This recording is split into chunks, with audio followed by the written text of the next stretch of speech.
There are strange things done in the midnight sun by the men who moil for gold. The Arctic trails have their secret tales that would make your blood run cold. The northern lights have seen queer sights, but the queerest they ever did see was that night on the marge of Lake LaBarge. I cremated Sam McGee. On a Christmas day, we were mushing our way over the Dawson Trail. Talk of your cold through the park of Spold, it stabbed like a driven nail. If our eyes would close, then the lashes froze till sometimes we couldn't see. It wasn't much fun, but the only one to whimper was Sam McGee. And that very night, as we lay packed tight in our robes beneath the snow, and the dogs were fed and the stars overhead were dancing heel and toe, he turned to me and Cap says I'll cash in this trip, I guess, and if I do, I'm asking that you won't refuse my last request. Well, he seemed so low I couldn't say no. Then he says with a sort of moan, it's the cursed cold and it's got right hold till I'm chilled clean through to the bone. Yet 'tain't being dead, it's my awful dread of the icy grave that pains. So I want you to swear that fair or foul, you'll cremate my last remains. A pal's last need is the thing to heed, so I swore I would not fail. And we started on at the streak of dawn, but God, he looked ghastly pale. He crouched on the sleigh and he raved all day of his home in Tennessee.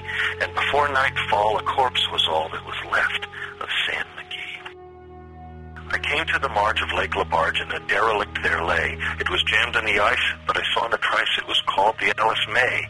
And I looked at it, and I thought a bit, and I looked at my frozen chum. Then here, I said, with a sudden cry, is my crematorium. Some planks I tore from the cabin floor, and I lit the boiler fire. Some coal was found that was lying round, and I heaped the fuel higher. The flames just soared, and the furnace roared, such a blaze you seldom see. And I burrowed a hole in the glowing coal, and I stuffed in Sam McGee. Then I made a hike, for I didn't like to hear him sizzle so, and the heavens scowled, and the huskies howled, and the wind began to blow. It was icy cold, but the hot sweat rolled down my cheeks, and I don't know why, and the greasy smoke in an inky cloak went streaking down the sky. I do not know how long in the snow I wrestled with grisly fear, but the stars came out and they danced her about. Again I ventured near. I was sick with dread, but I bravely said, I'll just take a peep inside. I guess he's cooked, and it's time I looked. Then the door I opened wide. And there sat Sam, looking cool and calm, in the heart of the furnace roar. And he wore a smile you could see a mile, and he said, please close that door. It's fine in here, but I'll greatly fear you'll let in the cold and storm. Since I left Plum Tree down in Tennessee, it's the first time I've been warm.